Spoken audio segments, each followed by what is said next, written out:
Good morning, everyone. Good morning. Welcome to the First Unitarian Society of Milwaukee. My name is Javier Dorantes, and I am grateful to be serving you as your worship associate this morning and to welcome you fully in this space. We welcome people of all genders, sexualities, ages, races, ethnicities, histories, and bodies here. We welcome your mind, your heart, and your spirit here. We welcome all you are bringing with you today and all your heart longs to set down.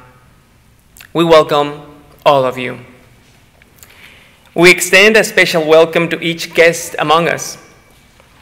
Guests are invited to come early on another Sunday and drop into the Inquirer's session at 10 a.m. in the parlor, where you can learn more about Unitarian Universalism and our church in a smaller, casual gathering. We invite guests to fill out a welcome card located in the pew rack in front of you and drop it in the offering plate later in the service. You can also pick up a welcome packet in the back of the sanctuary. Hearing assist devices and braille hymnals are also available at the rear of the sanctuary, and a fragrance-free area is located on the front right side of the sanctuary. If you are a visiting family, including children or youth, after the time for all ages, please join the children's recessional and head across the hall to the common room. There, you will be greeted by someone who will orient you to religious education. Immediately following the service, everyone is invited for coffee and conversation in the common room. My name is Javier Dorantes, and you can come talk to me at the guest table there. As a way to engage at First Church, I invite everyone to explore the announcements insert for the numerous opportunities available here. In particular, let me draw your attention to the following. Spring yoga session with Morgan Engels begins this week on Monday evenings or Wednesday mornings. Register at the religious education table during coffee hour today or online at our church website. Both members and non-members are welcome. Are you interested in becoming a member of First Church? Our Spring Journey to Membership series begins Wednesday evening this week. Sign up at the member services table today.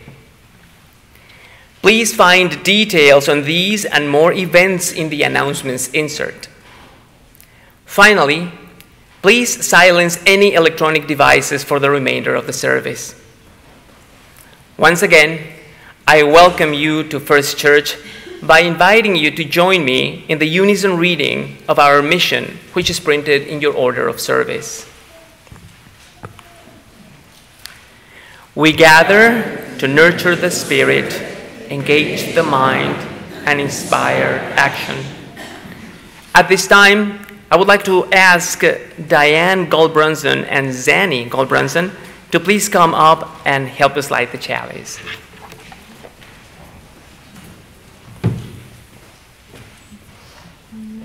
Good morning, everyone.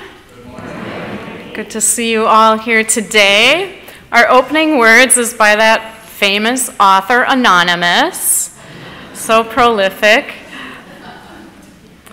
The title is All of You is Holy. Forget about enlightenment. Sit down wherever you are and listen to the wind that is singing in your veins. Feel the longing, the fear, the love in your bones. Open your heart to who you are right now, not who you'd like to be, not the saint you're striving to become, but the being right here before you, inside you. All of you is holy. You are already more and less than whatever you can know. Breathe out, look in, let go.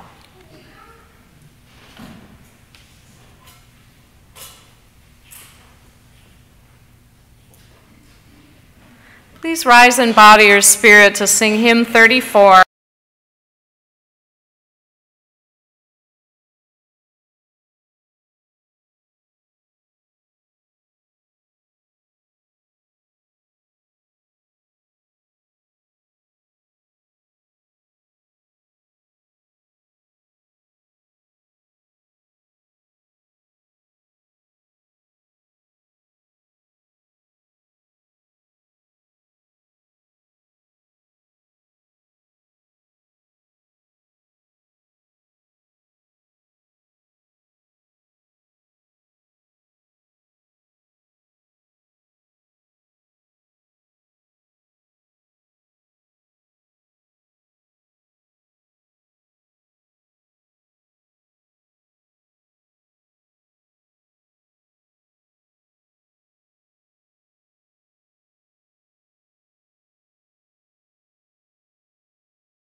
Cammie Thomas is out sick today. I'm sure that happens to the best of us.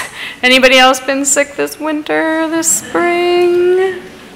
So the story she was going to share with us today is called Odd Velvet, and it's about a little girl at school who some people think is a little bit odd. And as you listen to the story, you can decide for yourself who you think is really odd or not. On the first day of school, Velvet's classmates brought their teacher cinnamon tea, handkerchiefs, and heart-shaped boxes of potpourri as a welcome gift. Velvet handed her teacher an egg carton filled with 7 rocks, her favorite red shoelaces, and half a sparrow's egg. Velvet was odd. At lunchtime, Velvet not only carried a used brown paper bag, but inside of it were things like carrots and a butter sandwich, and she ate them. At recess, a few of the girls noticed that Velvet was not wearing a new dress, even though it was the beginning of the school year. Where did she come from? They wondered out loud. All this strangeness did not stop after the first day of school. In fact, it got worse. Velvet brought in a milkweed pod for show and tell. Luckily, 3 of the other girls brought in a talking doll, a wedding doll, and a crying doll and saved the day. Velvet's nose was freckled, and she had a pack of only 8 crayons. And her sweater once belonged to her older sister. But how did they know that? I don't know. Nothing was quite right about Odd Velvet. Although everyone was polite to her, no one was silly enough to pick Velvet for partner play or to walk her home after school. On the day of the school field trip, the children were laughing and calling each other by their nicknames. Someone called out, "What's your nickname, Velvet?" It got quiet as Velvet looked around. "I don't have one," she said, "but my father told me that on the day I was born, the sun was rising over the mountains, and outside it looked as though the world had been covered with a blanket of smooth, soft, lavender velvet." A few of the boys let out a giggle, but mostly the bus felt quiet. For a moment, everyone was thinking of how beautiful that morning must have been the day that Velvet was born. The following week, at a school drawing contest, there was no question amongst Velvet's class who they thought the winner would be. Sarah Garvey always had the best markers, the biggest paint set, and more colored pencils than anyone else in the class. When the day arrived to announce the winner of the drawing contest, the children let Sarah sit right up front. No one was more surprised than she was, however, when the teacher called out Velvet's name. Velvet won. Velvet had drawn an apple. "That's just a piece of fruit," Sarah protested. But everyone stared at Velvet's picture. "It looks so real, I'd like to eat it," someone said. "It seems like you could pick it up," another child said. Sure enough, with just her 8 crayons, Velvet had drawn the most beautiful apple the children had ever seen. Little by little, the things that Velvet said and the things that Velvet did began to make more sense. The teacher even had Velvet speak for 2 whole days to the class about her rock collection, which even included ashes from a real volcano. Still, on the day she handed out invitations to her birthday party, the whispering began. "I bet her house is old and dark," Sarah, who did not win the drawing contest, said. The thought of going to Velvet's house made everyone feel a little uneasy. Velvet lived in a tiny house at the end of a long road. There was no jungle gym or tetherball there, just a tall swing hanging from a big old tree. At the door, Velvet's mom and dad politely asked the children in. There were no birthday magicians or wizards, not even a clown. What kind of party is this? But they got to turn Velvet's room into a castle. The royal subjects painted each other's faces and put glitter in their hair. They jumped high off the bed into a blue blanket moat. Velvet's sister made each of them golden crowns with jewels, and they took turns wearing Velvet's royal cloak, which used to be a bed cover. They played cards and shot marbles. Velvet even showed each of them how to draw beautiful apples. On the last day of school, Velvet's classmates brought their teachers handfuls of flowers, cards that they had made, and an impressive collection of nice-looking rocks. Velvet was different, but maybe she wasn't so odd after all.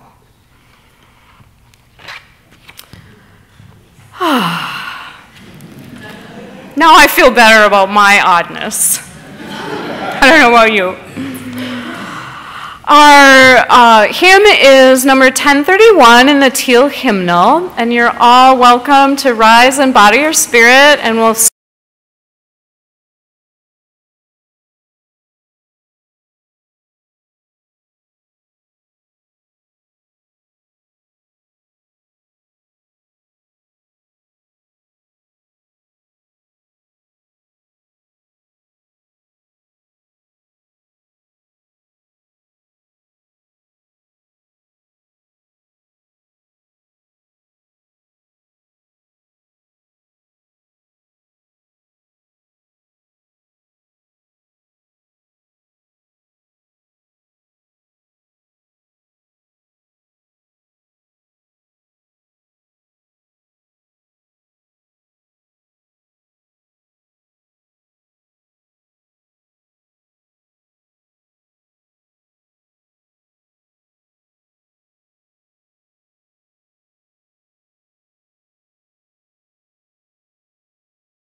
This meditation on broken hearts is by Thomas Rhodes.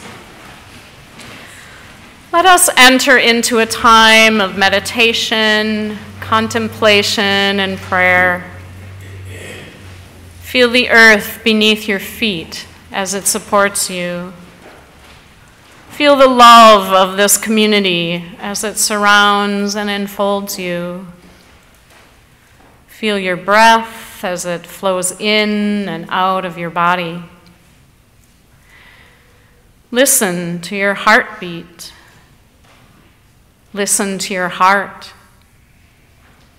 How is it with your heart? Does your heart feel whole or shielded, cocooned, closed to feeling? Or is it broken, fragile, brimming with pain? Has your heart been broken and healed so many times that it now lies open to the world, knowing that true growth comes not without pain, that we may carry the hearts of others even when our own is too heavy for us to bear? None of us has an unblemished heart, no one. So let us give thanks for the broken places in our hearts. It is only through such brokenness that we may truly touch one another. And only through touching one another that the world may be healed. Let us give thanks for the brokenness that we share. May we enter the silence.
There have been times when I've had the opportunity to sit at the table with people that I love, friends, family, and it has been at those times that I experience a sense of plenitude and gratefulness for everything that is.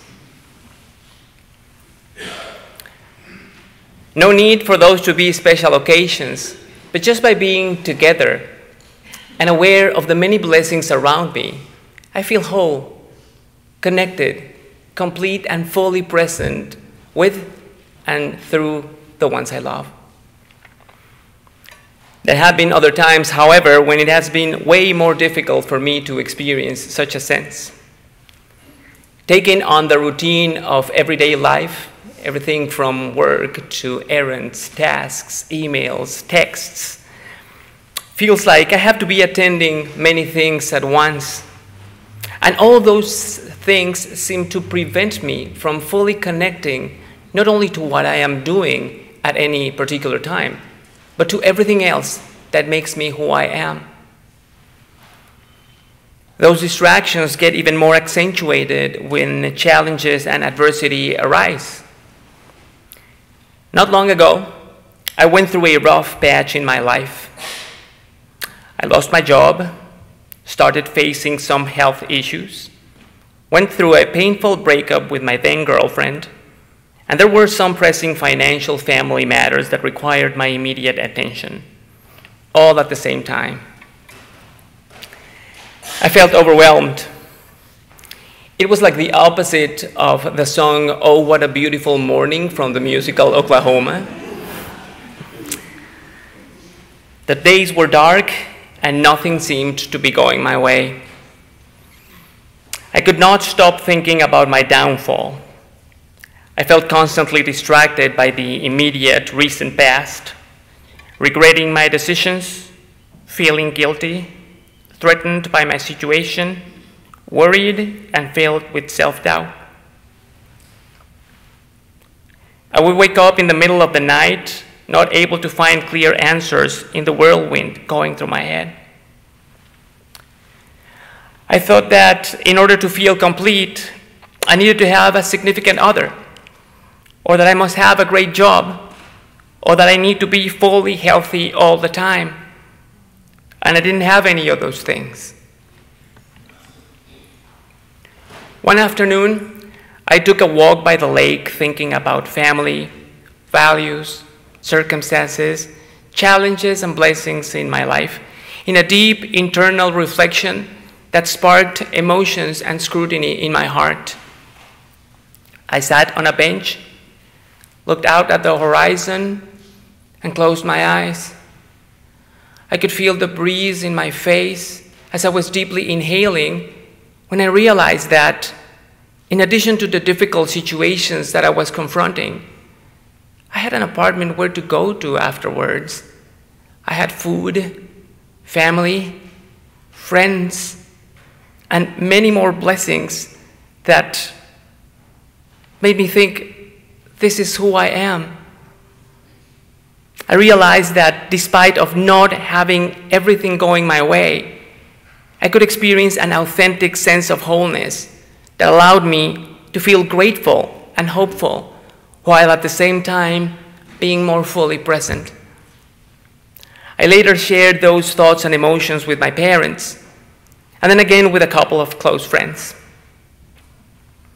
The open expression of mutual feelings between us and their loving understanding and empathy made me feel connected to them, to my past and to my present, including my difficult circumstances. I gained a different perspective of the uncertain path ahead for me and could appreciate the good things and even the hardship in my life that led me to where I was, making me feel a little bit more at ease. I realized that nothing about the external conditions beyond my control had changed, but what did change was my outlook about them and my disposition to deal with them. I was able to bring to my life a sense of wholeness and perspective that made me feel more grounded. I learned that, to me, wholeness means counting my blessings while mindfully trying to have the capacity to face, accept, and even welcome difficulty with as much strength, hope, dignity, and patience as possible. Trying not to despair and being fully present and grateful for everything that is. Acknowledging that life is not all joy and happiness, but also comes with hardship and adversity. Understanding that embracing my good and bad fortunes, the bliss as well as the gloom, and everything in between, really makes me who I am.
How do we find a path to wholeness when so many different demands are dividing our attention? We are, most of us, living fragmented and distracted lives in the midst of a broken world. Yet, we yearn for wholeness. We want to be healthy, genuine people. We want to be undamaged, complete human beings. We want to be whole. And yet, experiences of wholeness seem elusive amidst the flurry of the demands surrounding us. Work, taking care of family, taking care of the household, figuring out how to make ends meet, volunteering, parenting, keeping up with the news, staying connected with friends, getting enough exercise, getting enough sleep, responding to every bell and whistle of social media, ignoring the prompting of the still small voice within that wants us to listen to who we really are. Wholeness stacked up against all that doesn't have a chance, does it? Or does it? Catholic monk Thomas Merton claimed there is in all things a hidden wholeness. Teacher Parker Palmer has devoted his life to discovering the wholeness in himself and helping others to discover their wholeness in community. His book, A Hidden Wholeness, The Journey Toward an Undivided Life, published in 2004, is a good guide to this lifelong process, should we want to embark upon the path. He wrote, "The divided life comes in many and varied forms. It is the life we lead when we refuse to invest ourselves in our work, or we make our living at jobs that violate our basic values, even when survival does not absolutely demand it. The divided life comes when we remain in settings or relationships that steadily kill off our spirits, when we harbor secrets to achieve personal gain at the expense of others, when we hide our beliefs from those who disagree with us to avoid conflict, challenge, or change, when we conceal our true identities for fear of being criticized, shunned, or attacked, when we project our inner darkness on others, making enemies of them and making the world a more dangerous place." Palmer confessed, "I pay a steep price when I live a divided life, feeling fraudulent, anxious about being found out, and depressed by the fact that I am denying my own selfhood. The people around me pay a price as well, for now they walk on ground made unstable by my dividedness. How can I affirm another's identity when I deny my own? How can I trust another's integrity when I defy my own? A fault line runs down the middle of my life, divorcing my words and actions from the truth I hold within." I wonder, given the fairly widespread reality of living a divided life, we're kind of set up to do that by the wider culture, or at best the kind of distracted lives we lead amidst that culture of competing demands and fragmentation. How do we find a path to wholeness? Let's begin with the assumption that we have all experienced some moments of feeling whole, however fleeting they might have been. To help us recall such moments, consider this question for self-reflection. When were you first invited into a circle that helped you feel whole? This is the first of several reflective questions in the Soul Matters materials for this month's theme of wholeness, which is what we use in our congregation's theme circles. It's notable that the question is phrased in terms of a circle. The question is not, when did you first experience wholeness? The question is, when were you first invited into a circle that helped you feel whole? I can think of many places and activities in which I experienced wholeness as an individual, beginning in childhood, climbing trees and resting in their branches, ice skating at the rink across the street, the solitude of practicing piano or playing flute. But the word circle indicates something beyond an individual. And the question also includes the word invited, calling forth relationship. When were you first invited into a circle that helped you feel whole? Well, maybe the invitation wasn't obvious. Maybe you just showed up, and the circle of community over time invited you into deeper and deeper levels of knowing yourself and others and the spirit of life running through everything. I think that's how it happened for me. During childhood, I experienced circles of community that helped me feel whole in children's chapel, at church, and summer camp on the island. There wasn't a distinct invitation to these circles to me as a child. It's just where my family went. When I grew older, I also experienced wholeness within the circles of high school theater people and community theater in that small town where I grew up. Those were the only places where I really fit in during adolescence. I learned that it was okay to be myself in those circles of community, where we each had a role in a shared creative endeavor, and where outlandish expressions of creativity were accepted as the norm. A bit later on, the circle of Scottish Highland dancers and bagpipers at college invited me into another circle, a circle of rewarding discipline, joyful celebration, and an exploration of my roots, which deepened my sense of my own heritage and brought more wholeness. Later on, I was invited to volunteer at a food co-op where my housemates and I were members. My path to wholeness widened into understanding issues of food justice, the influence of multinational agribusiness on the economy and the land, and how our personal food choices affect a much wider circle of community. Soon after that, I was invited to apprentice on an organic farm, and my experience of wholeness went both deeper inside my soul and more effectively out through my hands. What would have happened to me if I had not been invited into these circles? I would not have experienced moments of wholeness in a relationship, nor found a path to more. I would not have discovered my true self and been offered a way to practice integrity between the truth within me and the reality outside me. The Gospel of Thomas states, "If you bring forth what is within you, what you bring forth will save you.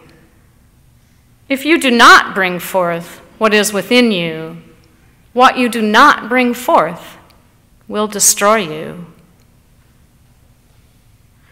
I am convinced that people need intentional circles of community in order to bring forth what is within us and grapple with what we discover when we do that, both the beauty and the challenge.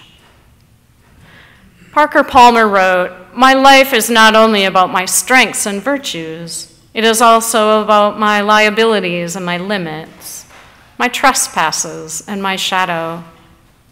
An inevitable, though often ignored, dimension about the quest for wholeness is that we must embrace what we dislike or find shameful about ourselves, as well as what we are confident and proud of.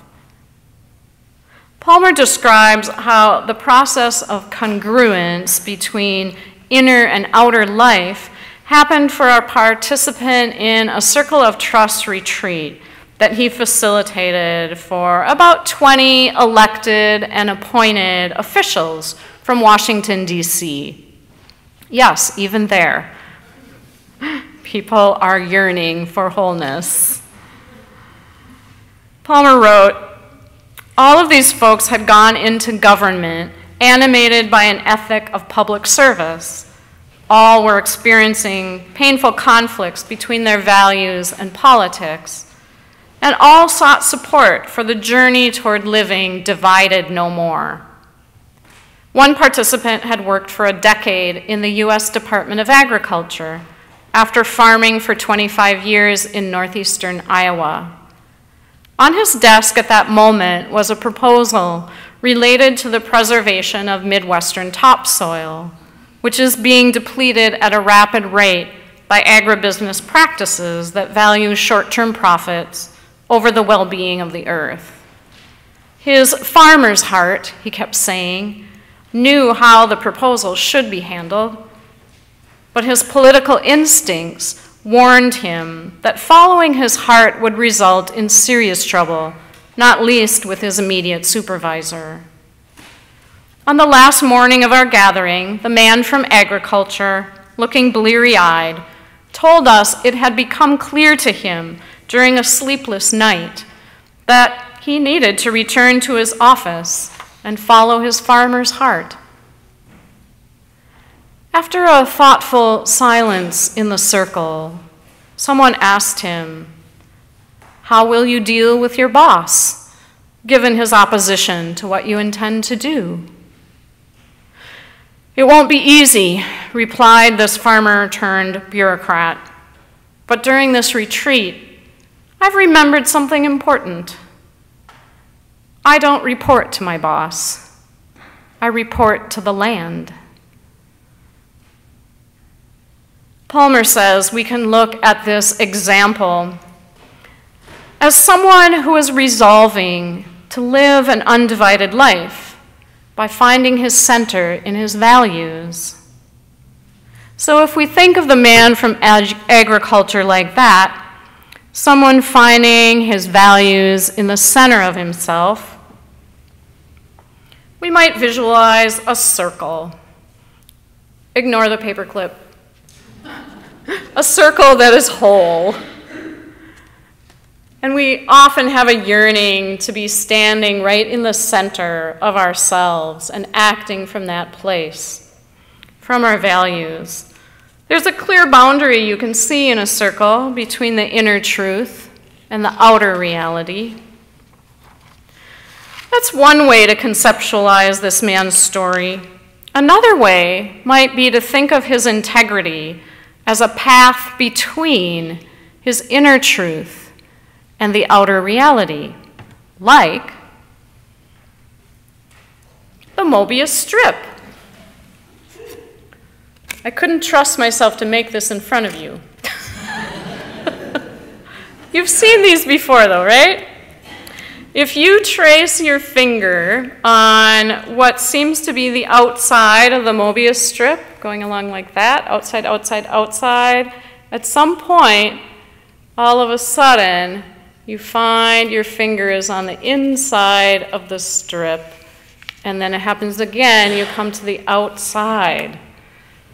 The two sides really cannot be distinguished, and they're continually co-creating one another. Palmer claims that the message of the Mobius strip is clear. Whatever is inside of us continually flows outward to help form or deform the world, and whatever is outside of us continues to flow inward to help form or deform our lives. We yearn to be centered like the circle, but more than that, I think we want congruence between our inner truth and outer reality. And we get there by traveling an intentional path to wholeness, like tracing the finger along the Mobius strip. It should be easy, right? But Palmer continues, "Because this story is true, I cannot give it a fairy tale ending. I do not know if the man from agriculture returned to work and did exactly what he said he would do. His resolve may well have weakened by the time he got back home. And even if he held firm, the topsoil of Midwestern farmlands has yet to be saved. The policy process is too complex to be redirected by one person's moment of truth. But he said every time we get in touch with the truth source we carry within, there is net moral gain for all concerned. Even if we fail to follow its guidance fully, we are nudged a bit further in that direction. And the next time we're conflicted between inner truth and outer reality, it becomes harder to forget or deny that we have an inner teacher who wants to lay a claim on our lives. Reflective question number 5 in the Soul Matters material asks, who taught you that wholeness does not mean perfection? Who helped you with the work of embracing brokenness rather than trying to hide it or fix it? This is an important question to trace along the Mobius strip of our life story, because we do have limits. We do become broken. We do make mistakes. But by accepting our limits, by embracing the broken parts of our lives, we also find the path to wholeness. We will never be whole if we expect ourselves and each other to be perfect. And the path to wholeness takes a long time to travel. In the season finale of This Is Us television drama last week, don't worry if you haven't seen it, this is not a spoiler. Adult Kevin said to his young teen niece, Tess, I don't think we figure out who we are all at one time. It happens over a long period of time, piece by piece. A couple of years ago, I got close with your dad and I found a piece of myself. Then I met your aunt and I found another piece of myself. That's sort of how it works. We go through this life slowly but surely, collecting little pieces of ourselves that we can't live without, until eventually we have enough of them to where we feel whole.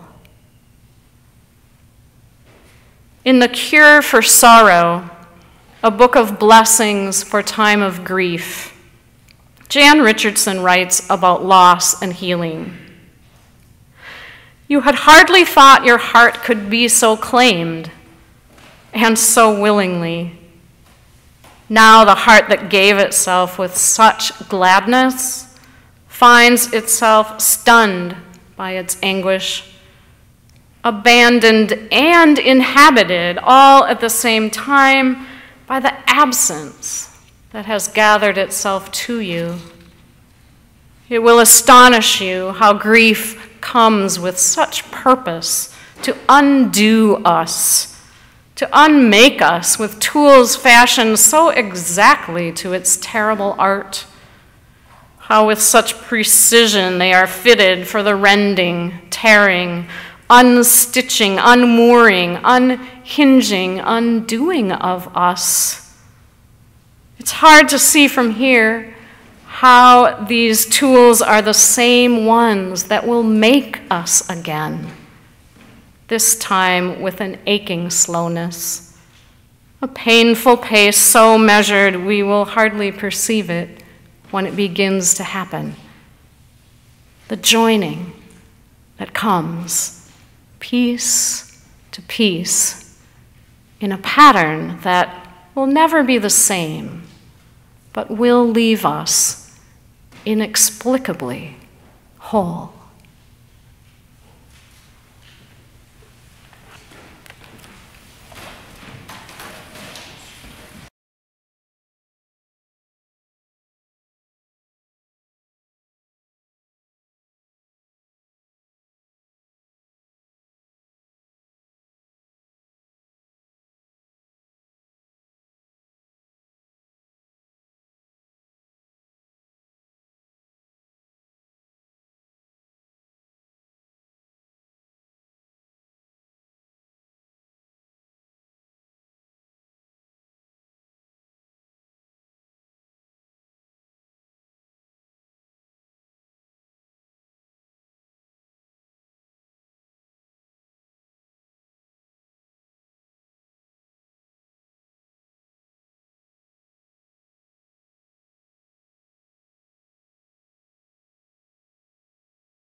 Thank you so much.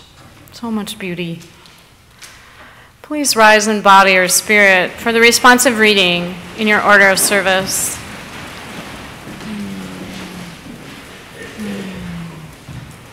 This is by Teresa Inez Soto. I'll begin. Bring your broken hallelujah here. Bring the large one that is beyond repair. Bring the small one that's too soft to share. Bring your broken Hallelujah here. I know that people have told you that before you can give, you have to get yourself together. They overstate the value of perfection by lot. Or they forgot.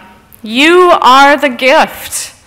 We all bring some broken things, songs and dreams and long-lost hopes. But here and together, we reach within. As a unity, we begin again, and from the pieces, we will build something new. There is work that only you can do. We wait for you. Let's sing together hymn 18.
Words are by Bats Wieneke. May we leave this place seeking an uncharted and freely chosen path to wholeness, knowing we have companions along the way. May it be so, and blessed be.